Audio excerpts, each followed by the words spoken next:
नमस्कार अधिकारी मित्रांनो, एम-पी-एस-सी सर्कल या यूट्यूब चॅनलवर आपलं सर्वांचं स्वागत आहे. आज आपण राज्यसेवा मेन्स GS4 सायन्स आणि टेक्नॉलॉजीमध्ये जे काही PYQs आहेत तर त्यांचं माइंड मॅप बघणार आहोत. आपण जर सिलेबस बघितला राज्यसेवा मेन्सचा सायन्स टेकचा आपण सिलेबस बघूयात.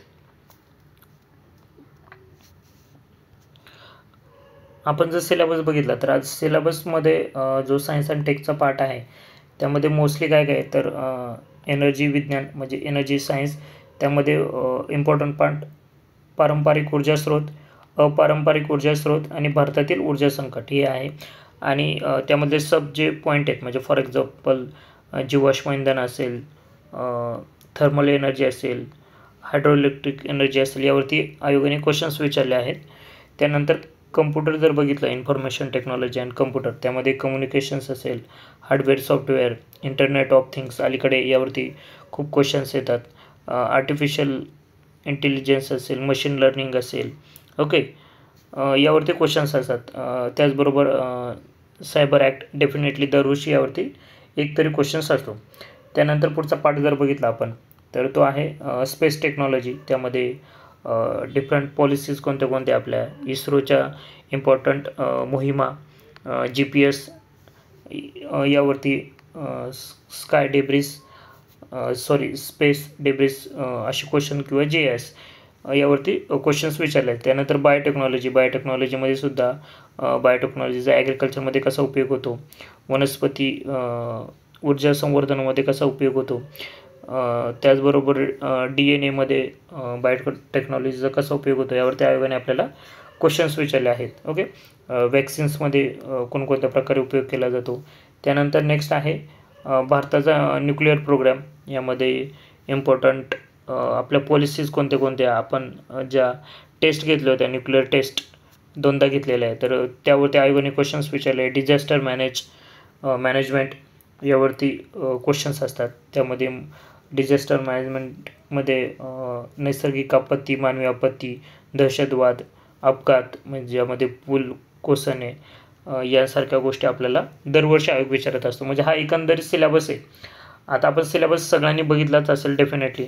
आणि पुन्हा एकदा जर आपण PYQ मी जे माइंड मॅप बनवलेला आहे तर त्यामध्ये तेच पॉईंट आहेत, ह्याच हेडिंग आहेत आणि त्यामध्ये आयोगाने कोणकोणते क्वेश्चन्स विचारलेत तर त्याचा एक माइंड मॅप बनवलेला आहे. आता फॉर एक्झाम्पल आपल्याला एनर्जी सायन्स जर बघितलं तर त्यामध्ये डेफिनेटली माहिती की कन्व्हेन्शनल एनर्जी सोर्सेस आणि नॉन कन्व्हेन्शनल एनर्जी सोर्सेसवरती आपल्याला क्वेश्चन्स येतात. त्याचबरोबर मोस्टली कशावरती, आता जर फॉर एक्झाम्पल आपण आधी कन्व्हेन्शनल एनर्जी सोर्सेस जर बघितला तर त्यावरती आयोगाने कशावरती क्वेश्चन्स विचारले, फॉसिल फ्युल अँड कंबशनवरती. यामध्ये एन्व्हायरमेंट फ्रेंडली एनर्जी सोर्स कोणता आहे आणि कोणते एन्व्हायरमेंट फ्रेंडली नाही आहे सोर्स, अशा आयोगाने क्वेश्चन विचारले. त्यानंतर टेक्नॉलॉजिकल जिओथर्मल एनर्जी, यामध्ये ड्राय स्टीम प्लॅन्ट वरती क्वेश्चन विचारले किंवा फ्लॅश स्टीम प्लॅन्ट्स यावरती आयोगाने क्वेश्चन विचारले. म्हणजे मला हे म्हणायचं की आत्तापर्यंत म्हणजे फॉर एक्झाम्पल कन्व्हेन्शनल एनर्जीवरती किती क्वेश्चन आलेत हे तुम्हाला बऱ्यापैकी माहीत असेल, तुम्ही बघितले असेल PYQ ॲनालिसिसमध्ये.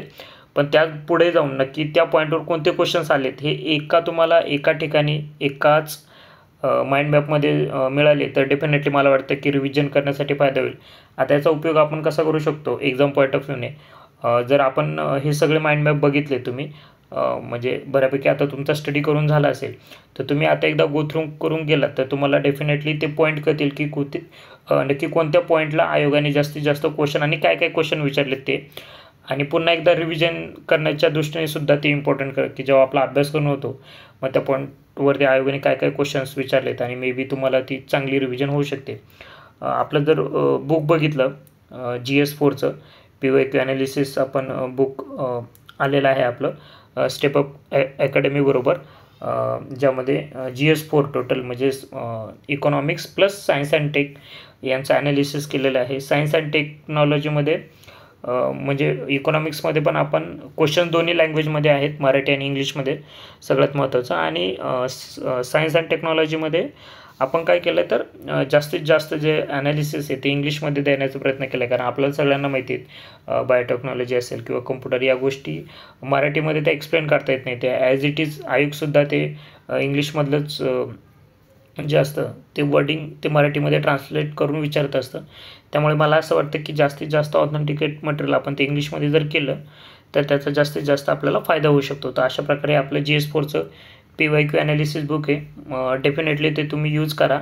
अजून 1 महिन्यापेक्षा जास्त वेळ आहे. तर घेतला असेल तर नक्कीच चांगली गोष्ट आहे. नसेल घेतलं तर डेफिनेटली याचा यूज करा. आता आपण पुन्हा एकदा PYQ माइंड मॅपकडे जाऊया.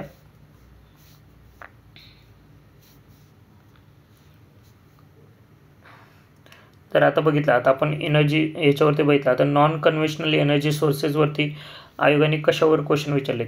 यामध्ये आपल्याला दिसेल की solar energy, wind energy, tidal energy, biomass waste, renewable energy sources, solar गॅजेटमध्ये सोलार कुकर येतो, energy crisis India, government policies, power distribution and national ग्रिडवरती आयोगाने क्वेश्चन विचारलेत.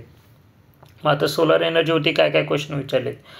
सोलार एनर्जीवरती जास्तीत जास्त आयोगाने क्वेश्चन विचारले. त्यामुळे आता आपल्याला कळालं की नॉन कन्व्हेन्शनलमध्ये जर आपल्याला सगळ्यात जास्त वेटेज द्यायचं असेल तर सोलार एनर्जीला द्यावे लागेल.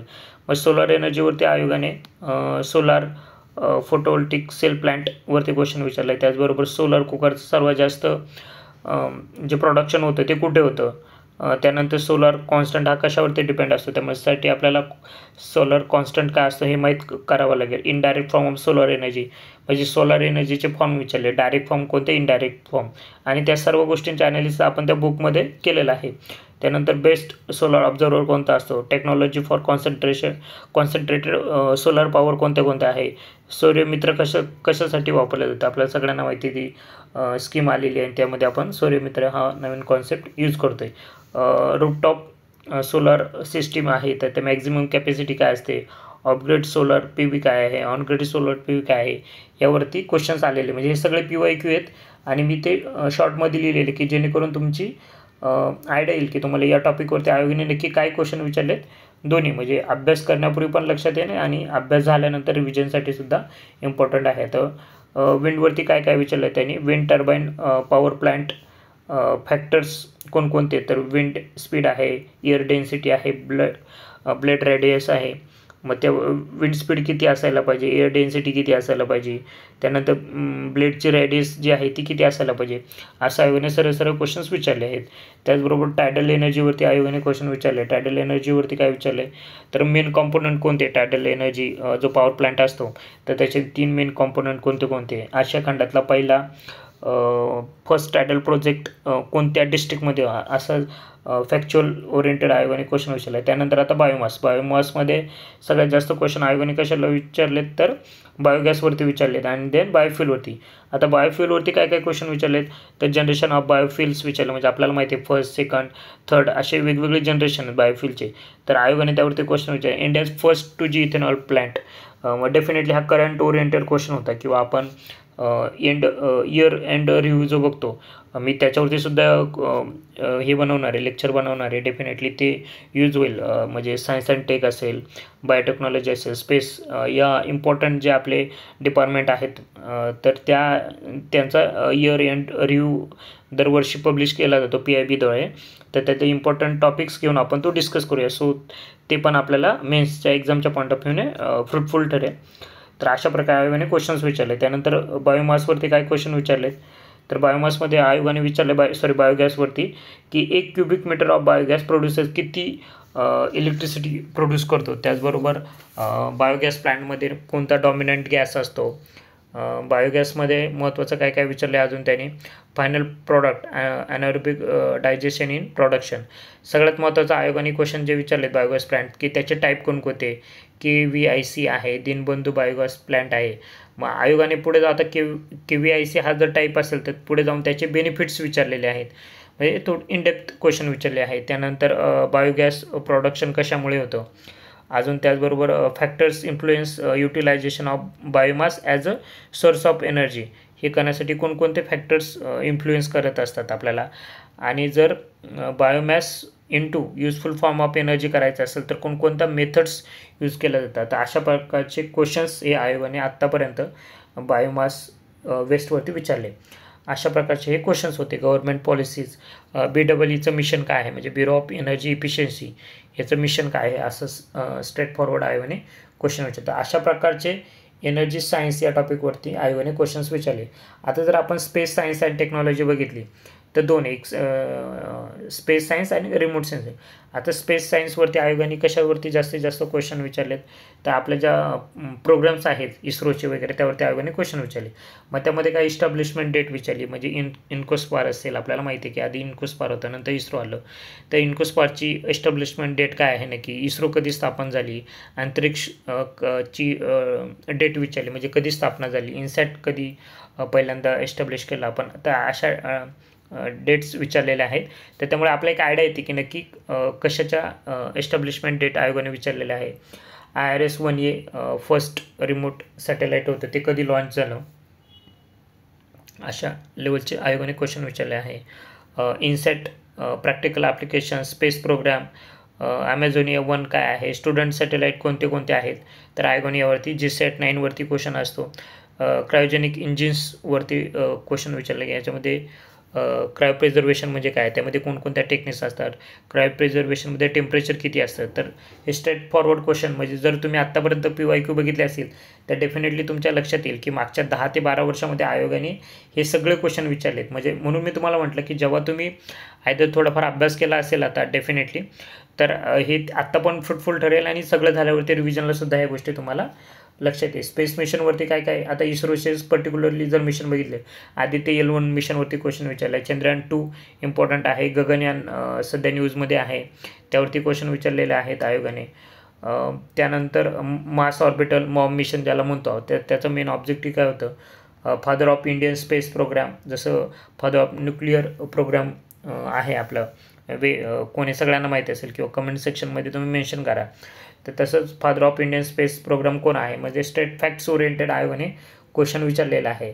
GPS navigation with Indian constellation, आपल्याला सगळ्यांना माहिती आहे आपले जे नॅव्हिक IRS आहे, आणि त्याच्यामध्ये पर्टिक्युलरली अगेन IRNSS-1G यावरती क्वेश्चन विचारले, म्हणजे ते नवीन सॅटेलाईट आपण कधी लॉन्च केलं होतं किंवा कशाला रिप्लेस करण्यासाठी 1G ॲड केलं होतं, हे या टाईपचे क्वेश्चन. गगन सिस्टीम काय आहे, GPS added Jio augmented navigation system आहे जी एरोप्लेनमध्ये वगैरे यूज केली जाते, तर ती इम्पॉर्टंट आहे, त्यावरती आयोगाने क्वेश्चन विचारले आहेत. त्यानंतर GPS सॅटेलाईट जनरेशन, वेगवेगळे जनरेशन असतात त्यांचे, त्यावरती तर GPS आपल्याला माहिती आहे की ते US गव्हर्नमेंटचं आहे, तर त्याच प्रकारे आपले नाविक आपण बनवतो आहे. त्यानंतर इस्रोचे महत्त्वाचे सेंटर्स, डेफिनेटली यावरती क्वेश्चन्स असतो. मग इंडियन सॅटेलाईट मोस्टली कुठून लॉन्च केले जातात, ओके, बिल्डिंग सॅटेलाईट म्हणजे आपण जे सॅटेलाईट बिल्ड करतो तर त्याचं महत्त्वाचं सेंटर कोणतं आहे. त्यानंतर next Vikram Sarabhai space centre, space application centre, Satish Dhawan space सेंटरला काय काय कामं चालतात, इस्रोचं प्रपोल्शन सेंटर नक्की कुठे आहे, त्याचबरोबर आपले TTC ग्राउंड स्टेशन्स जे इस्रोचे आहेत तर ते कुठे कुठे आहेत, कोणत्या देशामध्ये आहेत, हा सुद्धा आपल्याला खूपदा क्वेश्चन्स रिपीट झालेला आहे. त्यानंतर नेम ऑफ सेंटर ऑफ शार, म्हणजे जे श्रीहरिकोटाला आहे तर त्यात तिथे लॉन्चिंग ऑपरेशन्स कोणकोणते चालतात, ओके, ते इम्पॉर्टंट आहे. त्याचबरोबर नॉर्थ ईस्टमध्ये स्पेस ॲप्लिकेशन सेंटर कोणते आहे, म्हणजे नक्की कोणत्या स्टेटला आहे, तर असं आयोगाने फॅक्ट्स ओरिएंटेड क्वेश्चन विचारले. सो मला असं वाटतं की तुम्हाला आता एक बेसिक आयडिया आलेली आहे की अशा प्रकारे जर आपण माइंड मॅप म्हणजे तुम्ही जर प्रिंट करून घेतला तर मला असं वाटतं डेफिनेटली ते एक्झामच्या पॉईंट ऑफ व्ह्यूने फ्रुटफुल ठरेल. रिमोट सेन्सिंगवरती आयोगाने GISवरती क्वेश्चन विचारला, त्याचे डिफरन्स जिओ स्टेशनरी आणि पोलर ऑर सॅटेलाईटमध्ये काय डिफरन्स असतं असं आयोगाने स्ट्रेट फॉरवर्ड क्वेश्चन विचारलेला आहे. वेगवेगळे ॲप्लिकेशन्स कोणते आहेत, लिमिटेशन्स कोणते असतात, नासा नॅशनल रिमोट सेन्सिंग जी NRESA ती कधी एस्टॅब्लिश झाली किंवा कुठे झाली, डिझास्टर मॅनेजमेंटमध्ये रिमोट सेन्सिंगचा कसा यूज होतो, तर ॲप्लिकेशन ओरिएंटेड काही फॅक्ट्स ओरिएंटेड आयोगाने ऑलरेडी यावरती क्वेश्चन विचारले. सो एक तुम्हाला आयडिया येते की रिमोट सेन्सिंगमध्ये नक्की भर कशावर द्यायचं आहे, ओके. त्यानंतर आपण जर कम्प्युटर इन्फॉर्मेशन टेक्नॉलॉजी जर बघितली त्यावरती आयोगाने सर्वात जास्त क्वेश्चन्स कशावरती विचारलेत, तर कम्प्युटरवरती विचारलेत. मग कम्प्युटरमध्ये काय काय विचारलं आहे, प्रोटोकॉल्सवरती खूप जास्त क्वेश्चन विचारलेत. मग बँकिंग ट्रान्झॅक्शन जे करतो आपण त्यासाठी कोणता secure type of protocol use केला जातो. ओके, ते आपल्याला माहिती आहे डिफरंट टाईप ऑफ प्रोटोकॉल असतात. HTTP, SMTP, ते डिफरंट टाईपचे आपण सगळे PYQ ॲनालिसिसमध्ये केलेलं आहे. सो त्याचबरोबर SMTP प्रोटोकॉल काय आहे, तो कधी यूज केला जातो, मिनिमम हेडर साईज काय असायला पाहिजे TCP प्रोटोकॉलमध्ये. ओके, 143 पोर्ट नंबर कधी यूज केला जातो किंवा मीन्स कोणत्या प्रोटोकॉलसाठी यूज केला जातो. IP डिफाईन कोणते 2 प्रोटोकॉल डिफाईन करत असते. Okay, IP section protocol provides reliable communication, तर त्याचं ॲप्लिकेशन विचारलं आहे आयोगाने. IP ॲड्रेसवरती क्वेश्चन्स असतो. IPv4 आणि 6 जे आहेत दोघांमधला डिफरन्स, तो नंबर ऑफ टाईम आयोगाने DNS सर्व्हर काय आहे. ओके, या लेवलच्या आयोगाने क्वेश्चन विचारलेले. न्यू जनरेशन ऑफ कम्प्युटिंग काय आहे, परवेझिव्ह कम्प्युटिंग काय आहे, तर डेफिनेटली अगेन IPv6 जे आहे 4 आणि 6 नंबर ऑफ टाईम प्रोटोकॉलवरती आयोगाने क्वेश्चन विचारलेला आहे. डाटा ॲनालिसिसमध्ये OLAP सिस्टीम काय आहे, OSI मॉडेल काय आहे. ओके, त्यावरती क्वेश्चन विचारलेले आहेत. म्हणजे हे सगळं जर तुम्ही बघितले तर डिफरंट आत्तापर्यंत लास्ट 10 to 12 इयरमधले सगळ्या गोष्टी मी कंबाईन केलेल्या आहेत त्या टॉपिकनुसार. आणि डेफिनेटली जर तुम्ही ही PDF प्रिंट वगैरे केली तर मला वाटतं डेफिनेटली त्याचा फायदा होईल. फुल फॉर्म आयोग विचारत असतं दरवर्षी एक म्हणजे नंबर ऑफ टाईम एक आयोगाने फुल फॉर्म्स विचारलेले आहेत. तर IMEIचा लॉंग फॉर्म काय आहे. ओके, त्यानंतर ERP काय आहे, ADSL, CSS काय आहे, त्यानंतर TRS प्रोग्राम काय आहे, DDoS काय आहे, त्याचे लॉंग फॉर्म आयोगाने विचारलेले आहेत. त्यामुळे इम्पॉर्टंट लॉंग फॉर्म म्हणजे आपल्याला लक्षात येईल की ते करायचे आहेत एक्झाम पॉईंट ऑफ व्ह्यू. त्यानंतर communication latest tool and technologies ज्या आहेत आपण मगाशीच बघितलं. आणि सिलेबसचं जे बघितलं आपण GS4मध्ये त्यात त्यांनी दिलेलं व्हर्च्युअल रियालिटी वगैरे, internet of things, national informatics centre, ह्या गोष्टी आयोगाने विचारलेल्या आहेत. मीडिया लॅब आशियावरती खूप लिमिटेड क्वेश्चन आहेत. म्हणजे डिजिटल इंडिया कॉर्पोरेशन आणि मीडिया लॅब आशियावरती 1-2 क्वेश्चन विचारलेले, जास्त सिक्युरिटीवरती क्वेश्चन्स असतात. डेफिनेटली दरवर्षी क्वेश्चन असतो. म्हणजे वेगवेगळे ॲक्ट आपला 2000 ॲक्ट IT ॲक्ट आहे, तर त्यामध्ये पनिशमेंट आणि पेनल्टी काय लागते. नंबर ऑफ टाईम हेच की punishment for tampering with computer sources document, जर आपण त्यांच्याबरोबर टॅम्परिंग केली तर कोणती पनिशमेंट होते. म्हणजे आपल्याला in terms of money penalty आणि पनिशमेंट किती वर्ष जेल वगैरे होते. ब्रीच ऑफ अँड प्रायव्हसी जर केली तर त्यावेळेस पेनल्टी काय लागते. हॅकिंग जर केलं तर त्यावेळेस पनिशमेंट काय आहे. Okay, hacking is liable, again तोच क्वेश्चन रिपीट झालेला आहे. टॅम्परिंग पुन्हा तोच क्वेश्चन रिपीट झाला आहे. म्हणजे यामध्ये number of chances questions repeat होण्याचे आहेत. ती गोष्ट आपल्याला लक्षात येईल की आपल्याला IT ॲक्टवरती कशा प्रकारचे क्वेश्चन आलेले आहेत. ओके, अगेन जर न्यूक्लिअर प्रोग्राम बघितला तर न्यूक्लिअर एनर्जी आपल्याला माहिती आहे. वेगवेगळे यामध्ये nuclear fuel reprocessing complex unit कुठे आहे. आयोगाने 1-2 वेळेस त्याच्यावरती क्वेश्चन विचारला आहे. Radio active isotopes, nuclear energy आली म्हणजे मॉडरेटर आले, रेडिओ ॲक्टिव्ह आयसोटोप्स आले. फूड इरॅडिएशन याच्यावरती खूप 4-5 वेळेस क्वेश्चन आले आहेत. जे पुढचे इरॅडिकेशन करतो आपण, इरॅडिएशन, तर त्यामध्ये ती प्रोसेसिंग ऑफ फूड कसं केलं जातं, त्यामध्ये रॅडिएशन युनिट काय आहे, तर ते कशा पद्धतीने म्हणजे त्याचं काही हे होतं का, म्हणजे काय म्हणतात ह्युमन हेल्थवर त्याचे काही इम्पॅक्ट होतो का. तर अशा लेवलचे ॲप्लिकेशन ओरिएंटेड आणि काही फॅक्ट्स ओरिएंटेड क्वेश्चन्स आलेले आहेत. ओके, न्यूक्लिअर फ्युजन आणि फ्युजन यावरती क्वेश्चन आलेले आहेत. त्यानंतर अजून न्यूक्लिअर टेस्ट, मी जसं बोललो ज्या आपल्या 2 न्यूक्लिअर टेस्ट झाल्या होत्या त्यावरती आयोगाने क्वेश्चन विचारलेले आहेत. ओके, यामध्ये NPT नॉन प्रोलिफरेशन ट्रिटी, त्यानंतर CTBT comprehensive nuclear test ban treaty यावरती आयोगाने क्वेश्चन, आपल्या पोखरण, स्माइलिंग बुद्धा आणि ऑपरेशन शक्ती यावरती आयोगाने क्वेश्चन विचारलेले आहेत. त्यामध्ये स्पेसिफिक डेट विचारली आहे, किती टेस्ट झाल्या होत्या. ओके, तर त्या सगळ्या गोष्टी आपल्याला माहिती पाहिजे. न्यूक्लिअर पॉवर प्लॅन्ट्स इंडियामध्ये त्याची लिस्ट, टोटल इंडियामध्ये न्यूक्लिअर पॉवर प्लॅन्ट किती आहेत, किती राज्यांमध्ये आहेत, रिॲक्टर किती आहेत. ओके, या लेवलच्या आयोगाने क्वेश्चन्स विचारलेले आहेत. यामध्ये अजून स्पेसिफिक म्हणायचं झालं तर स्पेशल महाराष्ट्रामध्ये आपल्याला माहिती आहे तारापूरला आहे, तर मग त्याचं लोकेशन नक्की, आता ते पूर्वी ठाण्यामध्ये होतं, आता पालघरमध्ये येतं.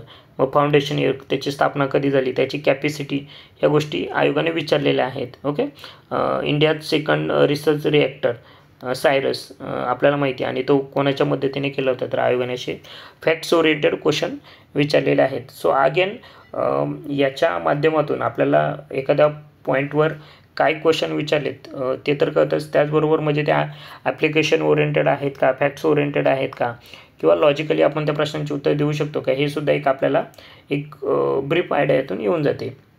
डिझास्टर मॅनेजमेंट, नॅचरल डिझास्टरवरती जास्तीत जास्त आयोगाने, मग अर्थक्वेकवरती म्हणजे नियर अबाउट दरवर्षी एक तरी क्वेश्चन असतो. आपला लातूर महाराष्ट्र अर्थक्वेक झाला होता, मग त्याचं मॅग्निट्यूड किती होतं, ओके, त्याची नक्की डेट काय होती, कधी झालं होतं, कोयना अर्थक्वेक, अगेन डेट. थोडंसं जे आपलं हे आहे डिझास्टर मॅनेजमेंट, याच्यामध्ये डेट्स खूप इम्पॉर्टंट आहेत. भुजला झाला होता, त्यानंतर फुकुशिमा अर्थक्वेक, त्याची पण डेट, म्हणजे तुम्ही ते पण पॉईंट मेन्शन केलेत की नक्की याच्यावरती काय आयोगाने विचारले, म्हणजे डेट विचारले, म्हणजे जेव्हा तुम्ही अभ्यास कराल त्यावेळेस तुमच्या लक्षात राहील की आपल्याला या पर्टिक्युलर पॉईंटवरती नक्की कशावरती भर द्यायचा आहे. ओके. डिझास्टर मॅनेजमेंट, अगेन याच्यामध्ये डिझास्टर मॅनेजमेंट आपली जी टीम आहे, NDRF आहे, ओके, ॲक्ट आहे, मग यामध्ये कोण डायरेक्टर जनरल कोण आहे लेटेस्ट, किंवा आपली फंड एजन्सी आहे, या सगळ्या गोष्टी आपल्याला इम्पॉर्टंट आहेत. आणि तुम्हाला कळत असेल की, किंवा तुम्ही बघितलं डेफिनेटली एक आयडिया येईल तुम्हाला की अगेन बायोटेक्नॉलॉजीमध्ये DNA आपलं जे आहे DNA टेक्नॉलॉजी, तर त्याचे ॲप्लिकेशन्स आहेत, त्यावरती जास्तीत जास्त आयोगाने क्वेश्चन, जीन थेरपीवरती, number of time, CAR-T cell therapy काय आहे याच्यावरती क्वेश्चन्स विचारलेले आहे. वॅक्सिन, एडिबल वॅक्सिनवरती क्वेश्चन्स आलेले आहेत. पेटंट ॲक्ट, तर त्या पद्धतीने हायली इम्पॉर्टंट क्वेश्चन म्हणजे तुमच्या लक्षात आले असतील. ओके.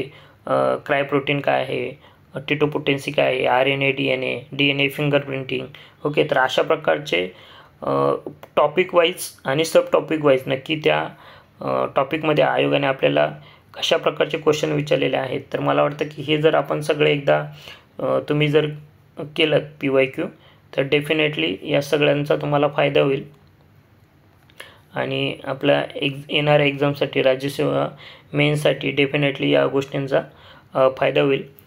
MPSC सर्कल जो आपला टेलिग्राम चॅनल आहे, तर त्याला तुम्ही जॉईन करा. आपण त्यावरती मी PDF शेअर करतो, सो जेणेकरून तुम्हाला त्याचा प्रिंट करा आणि त्याचा फायदा होईल. आणि अगेन पुन्हा एकदा आपलं GS4चं बुक आलेलं आहे मार्केटमध्ये, मी सांगितलं तुम्हाला स्टेप अप अकॅडमी बरोबर, तर ते घ्या, डेफिनेटली फायदा होईल आपल्याला. आणि नेक्स्ट लेक्चरमध्ये मी 2012पासून जे इम्पॉर्टंट आपले PYQs आहेत सायन्स अँड टेक किंवा इकॉनॉमीचे, तर ते सुद्धा मी घेण्याचा प्रयत्न करेल. ओके. सो मला असं वाटतं की आता या PYQ माइंड मॅपचा डेफिनेटली तुम्हाला फायदा होईल. येणाऱ्या एक्झामसाठी ऑल दी बेस्ट. थँक्यू.